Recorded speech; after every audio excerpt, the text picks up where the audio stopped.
സൗകര്യങ്ങൾ ഇല്ലെന്ന് തുറന്നു പറഞ്ഞ് കോന്നി മെഡിക്കൽ കോളേജിൽ നോട്ടീസ് പതിച്ച് ജനറൽ സർജറി വിഭാഗം മേധാവി. വേണ്ടത്ര ഉപകരണങ്ങളുടെ അപര്യാപ്തത ജീവഹാനി വരെ വരുത്താം എന്നാണ് നോട്ടീസിലെ മുന്നറിയിപ്പ്. നോട്ടീസ് പതിക്കാൻ ആരും നിർദ്ദേശം നൽകിയിരുന്നില്ല എന്നും ജനറൽ സർജറി വിഭാഗം മേധാവി ഡോക്ടർ ശിവപ്രസാദിനോട് വിശദീകരണം തേടുമെന്നും മെഡിക്കൽ കോളേജ് സൂപ്രണ്ട് പറഞ്ഞു. സെക്യൂരിറ്റി ജീവനക്കാരെത്തി ആ നോട്ടീസ് നിലവിൽ മാറ്റിയിട്ടുണ്ട്. ഷിജോ കുര്യൻ പത്തനംതിട്ടയിൽ നിന്ന് ചേരുന്നു കൂടുതൽ വിവരങ്ങളുമായി. ഷിജോ, എന്താണ് ഈ രീതിയിൽ ജനറൽ സർജറി വിഭാഗം മേധാവി ഇങ്ങനെ നോട്ടീസ് പതിക്കാൻ ഇടയായ സാഹചര്യം? അവിടെ സൗകര്യങ്ങളില്ല എന്നൊരു ഡിപ്പാർട്ട്മെന്റ് ഹെഡ് തന്നെ പറയുന്നു, എന്നാൽ അങ്ങനെ നിർദ്ദേശം നൽകിയിട്ടില്ല എന്ന് കോളേജ് അധികൃതർ പറയുന്നു. എന്താണ് നമുക്ക് മനസ്സിലാക്കാൻ കഴിയുന്ന കാര്യങ്ങൾ? അങ്ങേയറ്റം വിചിത്രമായിട്ടുള്ള ഒരു വാർത്തയാണ് ഇപ്പോൾ പുറത്തു വരുന്നത്. ആരോഗ്യ മേഖലയുമായി ബന്ധപ്പെട്ടുകൊണ്ട് ഈ അടുത്ത കാലത്തായിട്ട് പുറത്തു വരുന്ന വിവരങ്ങൾ ഒന്നും തന്നെ അത്ര ആശാസ്യമായിട്ടുള്ള കാര്യങ്ങളല്ല. അപ്പോൾ അതിനകത്ത് മെഡിക്കൽ കോളേജുകളുടെ അസൗകര്യമില്ലായ്മ അല്ലെങ്കിൽ മെഡിക്കൽ കോളേജുകളുടെ ദുരവസ്ഥ, ഇതിനെക്കുറിച്ചൊക്കെ വിവിധ മെഡിക്കൽ കോളേജുകളിലെ വകുപ്പ് മേധാവിമാർ ഓരോ ഘട്ടത്തിലും പറഞ്ഞിട്ടുണ്ട്. തിരുവനന്തപുരം മെഡിക്കൽ കോളേജിലെ യൂറോളജി വിഭാഗം മേധാവിയായിരുന്ന ഡോക്ടർ ഹാരിസ് തിരക്കൽ ഇക്കാര്യം അടക്കം പറഞ്ഞതൊക്കെ നമ്മുടെ മുമ്പിലുണ്ട്. അതിന് പിന്നാലെയാണ് ഇപ്പോൾ കോന്നി മെഡിക്കൽ കോളേജ്, പ്രത്യേകിച്ച് പത്തനംതിട്ട ജില്ലയുടെ മലയോര മേഖലയുടെ അടിസ്ഥാന വികസന സൗകര്യത്തിൽ ഏറ്റവും പ്രധാനപ്പെട്ട ഒരു സംവിധാനമാണ് കോന്നി മെഡിക്കൽ കോളേജ്. അപ്പോൾ ഈ കോന്നി മെഡിക്കൽ കോളേജിൽ യാതൊരു വിധത്തിലുമുള്ള സൗകര്യങ്ങളില്ല എന്ന് അവിടുത്തെ ജനറൽ സർജറി വിഭാഗം ഡോക്ടർ ശിവപ്രസാദ് തന്നെ തുറന്ന് സമ്മതിക്കുന്ന ഒരു വിവരമാണ് ഇപ്പോൾ പുറത്തു വരുന്നത്. അതുമായി ബന്ധപ്പെട്ടുകൊണ്ട് സർജറി വിഭാഗത്തിൽ ശസ്ത്രക്രിയയ്ക്ക് വരുന്ന രോഗികൾ ഇന്നിന്ന കാര്യങ്ങൾ ശ്രദ്ധിക്കണം എന്ന് പറഞ്ഞുകൊണ്ട് ഒരു വിചിത്രമായിട്ടുള്ള നോട്ടീസാണ് ഈ മെഡിക്കൽ കോളേജിന്റെ ഈ സർജറി വിഭാഗത്തിലെ OPയിൽ പതിച്ചിരിക്കുന്നത്. അതായത് ബഹുമാനപ്പെട്ട ആരോഗ്യമന്ത്രി വീണ ജോർജിന്റെ പ്രസ്താവന മൂലം മെഡിക്കൽ കോളേജുകളിൽ വേണ്ടത്ര സൗകര്യമില്ലായ്മയുണ്ട്. അപ്പോൾ ശസ്ത്രക്രിയയ്ക്ക് വേണ്ടി വരുന്ന രോഗികൾക്ക് അവരുടെ സ്വന്തം റിസ്കിൽ വേണം ആ ശസ്ത്രക്രിയയുമായി ബന്ധപ്പെട്ടുള്ള എന്ത് കാര്യങ്ങളും ഏറ്റെടുക്കേണ്ടത്. ശസ്ത്രക്രിയയ്ക്ക് രോഗികൾ വിധേയമാകുമ്പോൾ അവരുടെ പൂർണ്ണ ഉത്തരവാദിത്വം ഡോക്ടർക്ക് ആകയാൽ ആ പൂർണ്ണമായിട്ടുള്ള ചുമതല ഡോക്ടർക്ക് ആ രോഗിയെ ശസ്ത്രക്രിയ ചെയ്യുമ്പോൾ അതിൻ്റെ എല്ലാ ഉത്തരവാദിത്വവും ഡോക്ടറുടെ തലയിലേക്കാകുന്നു. അപ്പോൾ പക്ഷേ ആശുപത്രിയിൽ വേണ്ടത്ര അസൗകര്യങ്ങൾ മാത്രമാണുള്ളത്, സൗകര്യങ്ങളില്ല. അപ്പോൾ അതിൻ്റെ ഉത്തരവാദിത്വം രോഗികൾ കൂടി ഏറ്റെടുക്കണം എന്ന് പറഞ്ഞുകൊണ്ടാണ് ഒരു 8 നിർദ്ദേശങ്ങൾ ഇറക്കിക്കൊണ്ട് ഒരു നോട്ടീസ് ആശുപത്രിയിൽ പതിച്ചിരിക്കുന്നത്. അതിനകത്ത് പറയുന്ന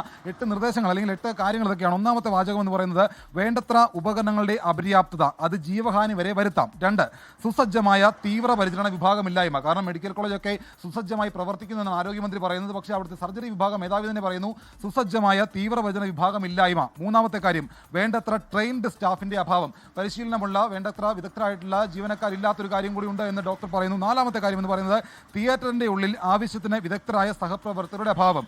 അഞ്ചാമത്തെ കാര്യമാണ് അതിൽ ഏറ്റവും വിചിത്രമായിട്ടുള്ള കാര്യം, പൊളിഞ്ഞു വീഴുന്ന പെയിന്റുകൾക്കുള്ളിൽ നിന്നും രോഗികൾക്ക് അണുബാധയുണ്ടാകാനുള്ള സാഹചര്യം. അതായത് ആശുപത്രിയിൽ ശസ്ത്രക്രിയ നടത്തുന്ന ഒരു സ്ഥലത്താണ് ഒളിഞ്ഞു വീഴുന്ന പെയിന്റുകളുള്ളത്. അവിടുന്ന് രോഗികൾക്ക് ശസ്ത്രക്രിയ കഴിയുമ്പോൾ അണുബാധയുണ്ടായേക്കാം എന്ന് ഒരു വകുപ്പ് മേധാവി തന്നെ പറയുന്നു. മറ്റൊരു കാര്യം എന്ന് പറയുന്നത് ജീവൻ രക്ഷാ ദൗത്യത്തിനായി വേണ്ടി വരുമ്പോൾ ഒരു ഹൃദ്രോഗ വിദഗ്ധന്റെയോ വൃക്കരോഗ വിദഗ്ധന്റെയോ അഭാവം. അതായത് യൂറോളജി അല്ലെങ്കിൽ നെഫ്രോളജി അടക്കമുള്ള വിഭാഗങ്ങളിൽ നിന്ന്, കാർഡിയോളജി, നെഫ്രോളജി, യൂറോളജി അടക്കമുള്ള വിഭാഗങ്ങളിൽ നിന്നുള്ള ഒരു വിദഗ്ധൻ ആ മെഡിക്കൽ കോളേജിൽ ഇല്ല എന്ന് തന്നെ ജനറൽ സർജറി വിഭാഗം മേധാവി പറയുന്നു. മറ്റൊരു കാര്യം എന്ന് പറയുന്നത് വൈകിട്ട് 5 മണിക്ക് ശേഷം ഒരു തരത്തിലുമുള്ള ഫാർമസി സൗകര്യം കോന്നിയിലില്ല. മറ്റൊരു കാര്യമാണ് അതിൽ ഏറ്റവും വിചിത്രമായത്, വന്യമൃഗങ്ങളുടെ ശല്യം. അപ്പോൾ ഈ വന്യമൃഗങ്ങളുടെ ശല്യം അടക്കം രോഗികൾ സഹിച്ചുകൊണ്ട് ഇത്രയൊക്കെ പോരായ്മകൾ അറിഞ്ഞുകൊണ്ട് മരണം വന്നാൽ കൂടെയും എനിക്ക് ഓപ്പറേഷൻ ചെയ്യാൻ പൂർണ്ണ സമ്മതമാണ് എന്ന് പറഞ്ഞുകൊണ്ട് രോഗി ഒരു സമ്മതപത്രം എഴുതി കൊടുത്താൽ മാത്രമേ കോന്നി മെഡിക്കൽ കോളേജിൽ സർജറി നടക്കൂ, ശസ്ത്രക്രിയ നടക്കൂ എന്ന് പറയുന്ന ഒരു പോസ്റ്ററാണ് അല്ലെങ്കിൽ അങ്ങനെ ഒരു നോട്ടീസാണ് സർജറി വിഭാഗത്തിന്റെ മുമ്പിൽ പതിച്ചിരുന്നത്. എന്തായാലും ഇത് നമ്മളവിടെ ചെന്ന അന്വേഷണത്തിന് പിന്നാലെ ഈ പറയുന്ന ഡോക്ടർ ശിവപ്രസാദിനോടൊക്കെ ഞാൻ സംസാരിച്ചിരുന്നു. അപ്പോൾ അദ്ദേഹം പറയുന്നത് ആരോഗ്യമന്ത്രി പറഞ്ഞത് പ്രകാരമാണ് ഞാൻ ഈ പോസ്റ്റർ അവിടെ പതിച്ചത്, അതല്ലാതെ മറ്റൊന്നുമല്ല, തൻ്റെ ഇഷ്ടപ്രകാരമല്ല. ആരോഗ്യമന്ത്രി തന്നെ പറഞ്ഞിരുന്നു ആശുപത്രിയിൽ വേണ്ടത്ര സൗകര്യങ്ങളില്ല, അപ്പോൾ അത് ഡോക്ടർക്കാണ് രോഗിയെ ശസ്ത്രക്രിയ നടത്തുമ്പോൾ പൂർണ്ണ ഉത്തരവാദിത്തം, അതുകൊണ്ടാണ് താനിത് പതിച്ചത്, ആരോഗ്യമന്ത്രി പറഞ്ഞിട്ടാണെന്നാണ് അദ്ദേഹം പറയുന്നത്. പക്ഷേ നമ്മൾ ആരോഗ്യമന്ത്രി ഓഫീസുമായിട്ടും അതുപോലെ തന്നെ മെഡിക്കൽ കോളേജിൽ ബന്ധപ്പെട്ട അധികൃതമായിട്ട് നമുക്ക് സംസാരിച്ചിരുന്നു. അങ്ങനൊരു നിർദ്ദേശം ഒരു ഡോക്ടർക്കും കൊടുത്തിട്ടില്ല.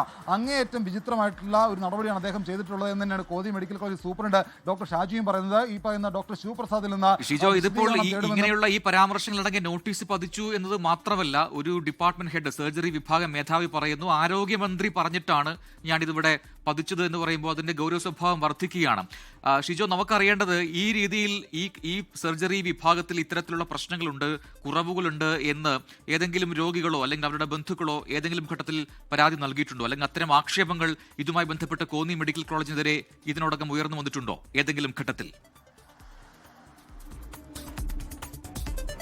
കോന്നി മെഡിക്കൽ കോളേജുമായി ബന്ധപ്പെട്ടുകൊണ്ട് ഈ അടുത്ത കാലത്ത് ഒരു 14 വയസ്സുകാരന്റെ കൈ ശസ്ത്രക്രിയയ്ക്ക് ശേഷം അത് വളഞ്ഞു പോയെന്നുള്ള ആരോപണങ്ങളൊക്കെ ഉയർന്നു വന്നതാണ്. പക്ഷേ ഈ അടുത്ത കാലത്തായിട്ട് ഈ KGMO അടക്കമുള്ള ഡോക്ടർമാരുടെ സംഘടനകൾ സമരത്തിലാണ്. അപ്പോൾ കോന്നി മെഡിക്കൽ കോളേജിൽ ഈ അടുത്ത കാലത്തായിട്ട് മേജർ സർജറികളൊന്നും തന്നെ നടക്കുന്നില്ല. അപ്പോൾ അങ്ങനെ ഈ ശസ്ത്രക്രിയയുമായി ബന്ധപ്പെട്ടുകൊണ്ട് ഗുരുതരമായിട്ടുള്ള ആരോപണങ്ങളൊന്നും ഈ അടുത്ത കാലത്തായിട്ട് കോന്നി മെഡിക്കൽ കോളേജിൽ നിന്ന് ഉയർന്നു വന്നിട്ടില്ല. പക്ഷേ ഈ സൗകര്യമില്ലായ്മ, മേജർ സർജറിയൊക്കെ മറ്റു പല ആശുപത്രികളിലേക്കും റെഫർ ചെയ്യുന്ന ഒരു സാഹചര്യമുണ്ട്.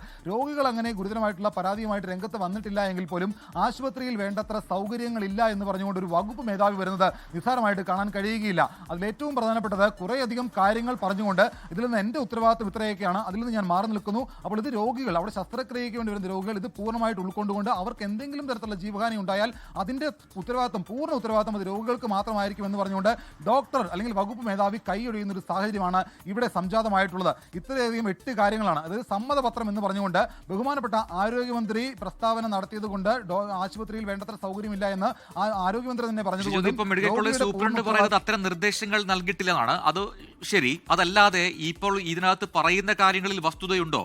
ആ കാര്യങ്ങൾ ചോദിച്ചപ്പോൾ അതിനെന്തായിരുന്നു മറുപടി?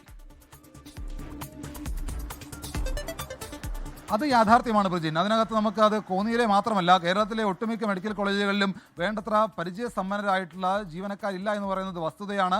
കോന്നിയിലടക്കം പൂർണ്ണതോതിൽ മെഡിക്കൽ കോളേജിന്റെ പ്രവർത്തനം പൂർണ്ണ സജ്ജമായി വരുന്നതേ ഉള്ളൂ. അപ്പോൾ മലയോര മേഖലയുടെ അഭിമാന സ്തംഭമായ കോന്നി മെഡിക്കൽ കോളേജ് എന്നൊക്കെ പറയുമ്പോഴും അവിടെ പൂർണ്ണതോതിൽ ശസ്ത്രക്രിയയും മറ്റു ചികിത്സാ രീതികളും ഒക്കെ പൂർണ്ണതോതിൽ അവിടെ അങ്ങ് ആക്റ്റീവ് ആയിട്ടില്ല. അതിങ്ങനെ ഓരോ ഘട്ടമായിട്ട് അവിടെ നടന്നു വരികയാണ്.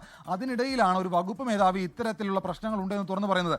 ട്രെയിൻഡ് ആയിട്ടുള്ള പരിശീലനം സിദ്ധിച്ച വിദഗ്ധരായിട്ടുള്ള ജീവനക്കാരുടെ അഭാവമുണ്ട്. ഓപ്പറേഷൻ തിയേറ്ററിനുള്ളിൽ പോലും വിദഗ്ധരായിട്ടുള്ള ഡോക്ടർമാരല്ല. വൃക്ക സംബന്ധമായിട്ടുള്ള അല്ലെങ്കിൽ കാർഡിയോളജി വിഭാഗം, ഹൃദയ സംബന്ധമായിട്ടുള്ള കാർഡിയോളജി, നെഫ്രോളജി, യൂറോളജി അടക്കമുള്ള വിഭാഗങ്ങളിലെ വിദഗ്ധരായിട്ടുള്ള ഡോക്ടർമാർ ഒരു ശസ്ത്രക്രിയയുമായി ബന്ധപ്പെട്ട് നടത്തുമ്പോൾ അവർ കൂടി അവിടെ വേണം. അവരില്ലാത്തൊരു സാഹചര്യമുണ്ട്. അത് മാത്രവുമല്ല, മലയോര മേഖല ആയതുകൊണ്ട് കൂടിയാണ് കോന്നി മെഡിക്കൽ കോളേജിൽ വന്യമൃഗങ്ങളുടെ കൂടി ശല്യമുണ്ട്. ശസ്ത്രക്രിയ നടത്താൻ വേണ്ടി വരുന്ന രോഗികൾ ആ ശസ്ത്രക്രിയ നടത്തുന്ന റൂമിൽ കിടക്കുമ്പോൾ അവിടെ വെച്ച് വന്യമൃഗങ്ങളടക്കം ശല്യം ഉണ്ടായേക്കാം എന്ന് വകുപ്പ് മേധാവി പറയുന്നു. അതിനും അപ്പുറത്തേക്ക് മറ്റു കാര്യം എന്ന് പറയുന്നത് ശസ്ത്രക്രിയ നടത്തുമ്പോൾ അവിടെ ഈ പൊളിഞ്ഞു വീഴാറായിട്ടുള്ള പെയിന്റുകൾക്കുള്ളിൽ നിന്ന് അണുബാധ കൂടി ഉണ്ടായേക്കാം. ഇങ്ങനെ അങ്ങേയറ്റം വിചിത്രമായിട്ടുള്ള കാര്യങ്ങളാണ് ഇവിടെ സമ്മതപത്രം എന്ന് പറഞ്ഞുകൊണ്ട് ഒരു നോട്ടീസായിട്ട് അവിടെ പതിച്ചിരിക്കുന്നത്. അതിന്റെ പാപഭാരം മുഴുവൻ പേരേണ്ടി വരിക രോഗികളാണ്. രോഗികൾക്ക് മേൽ ഉത്തരവാദിത്വം കെട്ടിവെച്ചുകൊണ്ട് ഡോക്ടർ കൈയൊഴിയുന്ന സാഹചര്യം ഉണ്ടായിട്ടുണ്ട്. അത്തരം ഒരു നിർദ്ദേശം DME, അതായത് മെഡിക്കൽ കോളേജുകളുടെ ചുമതല പൂർണ്ണമായിട്ട് വഹിക്കുന്നത് DME ആണ്. DME അത്തരം നിർദ്ദേശം എവിടെയും കൊടുത്തിട്ടില്ല. Medical college superintendent, Konni medical college superintendent അത്തരം നിർദ്ദേശം ആർക്കും തന്നെ കൊടുത്തിട്ടില്ല. ഒരു വകുപ്പ് മേധാവിക്കും കൊടുത്തിട്ടില്ല. അദ്ദേഹം ഇത് സ്വയം ചെയ്തതാണ്. എന്തുകൊണ്ട് ഇത് ചെയ്തു എന്നത് ഡോക്ടറോട് ചോദിക്കുമ്പോൾ, വകുപ്പ് മേധാവി ഡോക്ടർ ശിവപ്രസാദോട് ചോദിക്കുമ്പോൾ അദ്ദേഹം പറയുന്നത് ഇത് ആരോഗ്യമന്ത്രി പറഞ്ഞതുകൊണ്ടാണ് ഞാനിത് ചെയ്തത്. എന്തായാലും ഞാൻ അദ്ദേഹത്തെ വിളിച്ചിരുന്നു. അദ്ദേഹം ഇപ്പോൾ നിലവിൽ അവധിയിലാണ്. അദ്ദേഹം സ്വകാര്യ പരിപാടിയുമായി ബന്ധപ്പെട്ടുകൊണ്ട് കേരളത്തിന് പുറത്താണ്. എന്തായാലും അദ്ദേഹം പറയുന്നത് ആരോഗ്യമന്ത്രി പറഞ്ഞതുകൊണ്ട് തന്നെയാണ് താനിത് ചെയ്തത്. ഇത്തരം കാര്യങ്ങൾ ആരോഗ്യമന്ത്രി പറഞ്ഞതുകൊണ്ട് ഞാൻ ചെയ്യുന്നു, അല്ലാതെ തന്റെ സന്തുഷ്ടപ്രകാരം ചെയ്തതല്ല എന്ന് പറഞ്ഞുകൊണ്ട് അദ്ദേഹം അതിനെ ന്യായീകരിക്കുകയാണ്. എന്തായാലും നമ്മൾ അവിടെ ചെന്നത് കണ്ടുകൊണ്ട് ഇതിങ്ങനെ ഈ സംഭവം കൊണ്ട് നമ്മൾ അന്വേഷിച്ച പിന്നാലെ മെഡിക്കൽ കോളേജ് സൂപ്രണ്ട് അവിടുത്തെ സുരക്ഷാ ജീവനക്കാരോട് പറയുകയും ആ സുരക്ഷാ ജീവനക്കാർ വന്ന് അവിടുത്തെ ഈ നോട്ടീസ് മാറ്റുകയും ചെയ്തിട്ടുണ്ട്. എന്തായാലും അങ്ങേയറ്റം വിചിത്രമായിട്ടുള്ള കാര്യമാണ്. ഇത്തരം പാപഭാരം മുഴുവൻ അവിടെ വരുന്ന രോഗികൾ പേറിക്കോട്ടെ, ഡോക്ടർമാർ ഉത്തരവാദിത്തത്തിൽ നിന്ന് കൈ ഒഴിഞ്ഞ് മാറി നിൽക്കാം എന്ന് രക്ഷപ്പെടാൻ വേണ്ടിയുള്ള കാര്യങ്ങൾ ചെയ്തതായിട്ടാണ് ഇതിനെ ഇപ്പോൾ വ്യാഖ്യാനിക്കപ്പെടുക. നമുക്ക് എല്ലാവർക്കും അറിയാവുന്ന പോലെ വണ്ടാനം മെഡിക്കൽ കോളേജിൽ അവിടെ ശസ്ത്രക്രിയയ്ക്ക് വന്ന ഒരു സ്ത്രീയുടെ വയറ്റിൽ കത്രിക അടക്കം മറന്നു വെച്ചൊരു സാഹചര്യമുണ്ട്. അതിന് പിന്നാലെ ഡോക്ടർമാർ സ്വയം രക്ഷപ്പെടാൻ വേണ്ടി ഇത്തരം കാര്യങ്ങൾ ചെയ്യുകയാണ് എന്നുള്ള ആക്ഷേപവും ഇതിനിടയിൽ ഉയർന്നു വന്നിട്ടുണ്ട്. എന്തായാലും ഒരു തരത്തിലും ന്യായീകരിക്കാൻ കഴിയാത്ത, നീതീകരിക്കാൻ കഴിയാത്ത തരത്തിലുള്ള ഒരു കുറേയധികം രോഗികൾക്ക് മേൽ ഈ ഉത്തരവാദിത്തത്തിൽ നിങ്ങൾ ഏറ്റെടുത്തുകൊള്ളൂ എന്ന് പറഞ്ഞുകൊണ്ട് ഡോക്ടർ നോട്ടീസ് പതിച്ചതിന്റെ അങ്ങേയറ്റം വിചിത്രമായിട്ടുള്ള വിവരങ്ങളാണ് ഇപ്പോൾ 24 പുറത്തു വരുന്നത്. ലോകത്തെവിടെയായാലും ഏത് സമയത്തും 24 വാർത്തകളും ഓഗ്മെന്റഡ് റിയാലിറ്റി പാക്കേജുകളും എക്സ്പ്ലെയിനറുകളും വിശദമായി കാണാൻ ഞങ്ങളുടെ യൂട്യൂബ് ചാനൽ നിങ്ങൾക്ക് സബ്സ്ക്രൈബ് ചെയ്യാം.